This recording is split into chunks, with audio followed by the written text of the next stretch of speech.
আসসালামু আলাইকুম ওয়া রাহমাতুল্লাহি ওয়া বারাকাতুহু।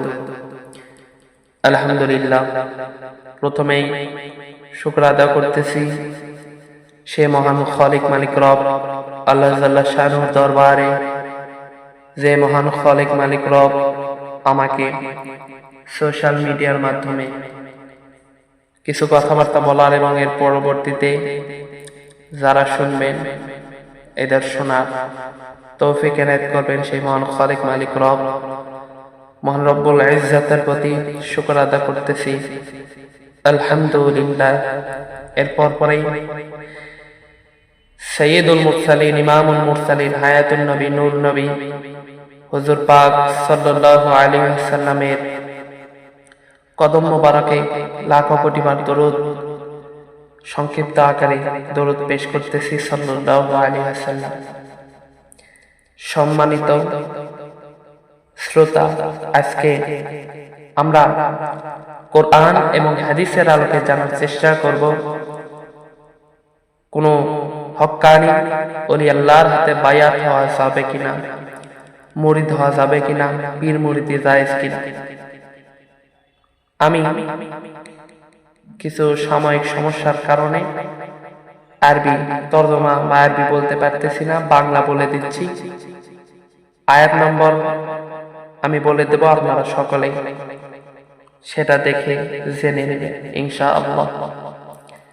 তো প্রথমে আমরা পবিত্র কোরআন কারীমের একটি সূরা ফাতহ এর 10 নম্বর আয়াতে আমরা যদি দেখি, সেখানে বলা হয়েছে যে হে আল্লাহর রাসূল, যারা আপনার হাতে বায়াত করেছিল তারা আসলে আল্লাহর হাতে বা আল্লাহর কাছেই বায়াত করেছিল। সুবহানাল্লাহ, তাদের হাতের উপর আল্লাহর হাত ছিল। এখন যে এ ওয়াদা ভঙ্গ করবে এর কুফল তার উপরই পড়বে, আর আল্লাহর ওয়াদা বা আল্লাহর সাথে ওয়াদা যে করে তা পূরণ করবে, আল্লাহ শীঘ্রই তাকে বড় পুরস্কার দেবে। এটা সূরা ফাত আয়াত নম্বর 10।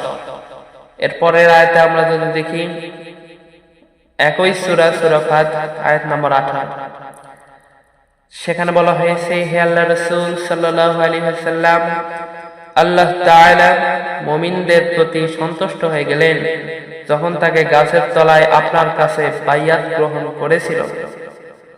তো এখানে হাদিসে পাকের মধ্যে এসেছে সাহাবারা রাসূল কারীম সাল্লাল্লাহু আলাইহি ওয়াসাল্লাম যখন গাছের নিচে বসে থাকতেন তখন সাহাবারা এসে তার হাতে হাত রেখে বায়াত গ্রহণ করতেন, তওবা করতেন।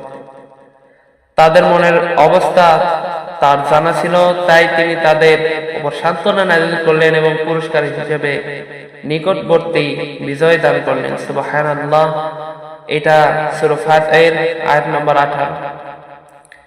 এরপর যদি আমরা হাদিসের দিকে লক্ষ্য করি, হাদিসের দিকে লক্ষ্য করলে আমরা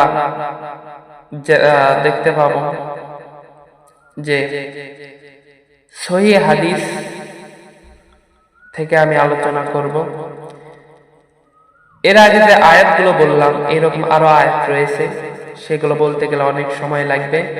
ইনশাআল্লাহ সামনের কোনো ভিডিওতে বলার চেষ্টা করব, মহান আল্লাহ জাল্লা শানুহু যদি আমাকে তৌফিক এনায়েত করে।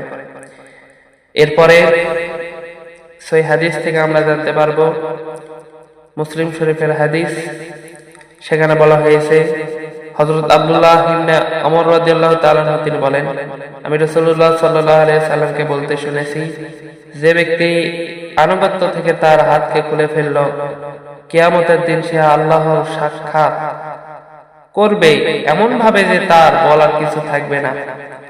আর যে ব্যক্তি বাইয়াতের বন্ধন ছাড়াই মারা গেল, সে জাহিলিয়াতের যুগে বা জাহিলিয়াতের সাথে মৃত্যুবরণ করল। নাউযুবিল্লাহ। এবং এর থেকে আমরা জানতে পারি যে বায়াত বা পীর মুরিদ এটা একেবারে জায়েজ। এরপরে আরেকটা হাদিস, এটা বুখারী শরীফের হাদিস, হযরত আব্দুল্লাহ ইবনে ওমর রাদিয়াল্লাহু তাআলা আনহু তিনি বলেন, আমরা রাসূলুল্লাহ সাল্লাল্লাহু আলাইহি ওয়াসাল্লামের নিকট বায়াত গ্রহণ করতাম শ্রবণ ও আনুগত্যের উপর, আর তিনি আমাদেরকে সামর্থ্য অনুযায়ী উক্ত আমল করতে বলতেন। সুবহানাল্লাহি ওয়া বিহামদিহি। এই বিষয়ে আমরা বিষয়ভিত্তিক আলোচনা এবং সম্পূর্ণ আলোচনা নিয়ে আসবো ইনশাআল্লাহ। তো আজকের ভিডিও এই পর্যন্তই। আসসালামু আলাইকুম ওয়া রাহমাতুল্লাহি ওয়া বারাকাতুহু।